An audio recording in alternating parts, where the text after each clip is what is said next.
नमस्कार मंडळी. तर ह्याचं बनवायचं काय? चला हलवाच बनवते.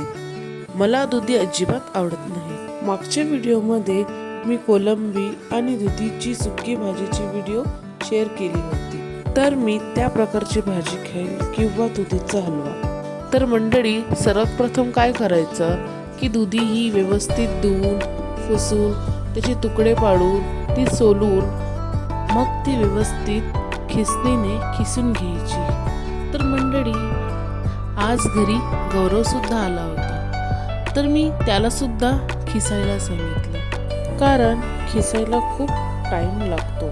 तर मग काय, मला तर माहितीच होतं की त्याचं काम कमी आणि काम वाढवणं जास्त असते. आणि नेमकी तसंच झालं भाई एकदाचं खिसून. आता आपण पुढची प्रोसेस बघूया. तर मंडळी, जी आपण खिसलेली जी दुधी आहे ना, त्याच्यातलं व्यवस्थित हाताने जेवढं शक्य होईल तेवढं पाणी काढून घेऊ व मध्यम आचेवर शिजवून घेऊ. मंडळी, तर ह्या प्रोसेसला जरा टाइम लागतो. तुम्हाला तर माहितीच आहे की सबर का फल मीठा होता. तर त्यामुळेच आता मी टोपात दूध सुद्धा तापून घेते आणि त्याचबरोबर साईडला काजू बदाम सुद्धा कापून ठेवले आहेत आणि साईडला खिसलेली दुधी सुद्धा बघत आहे. तिचं सुद्धा सर्व पाणी सुकलं आहे.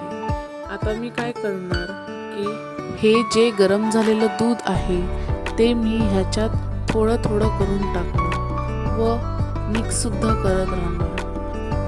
आणि हे आपल्याला मध्यम आचेवरती शिजवायचं आहे आणि 5-5 मिनिटांनी चमच्याने ढवळून घ्यायचं आहे, जेणेकरून खाली दूध हे लागणार नाही. ह्याच्यात तुम्ही मावा, सुका मावा, खवा, मिल्कमेड किंवा मिल्क पावडर सुद्धा टाकू शकतात. मी या हलव्यात हे सर्व न वापरता फक्त दुधाचाच वापर केला आहे, तरी सुद्धा एकदम मस्त असा हलवा तयार झाला होता. दूध सर्व आटलं की त्यात मी 1 वाटी साखर टाकली होती व तेही मिक्स करून घेतली होती. आता एका टोपात तूप टाका व तूप मेल्ट झाला की त्याच्यात लगेचच ड्रायफ्रूट्स टाका.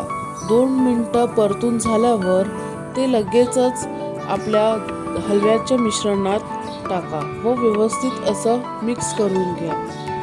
मग थोड्या वेळाने मी त्याच टोपात परत एकदा तूप गरम करत ठेवत आहे. पण हा तूप आहे तो निघतच नव्हता.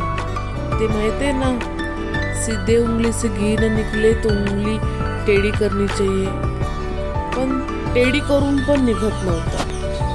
काय नाही, पण उंगली वाकडी तिकडी करून मी तो काढलाच.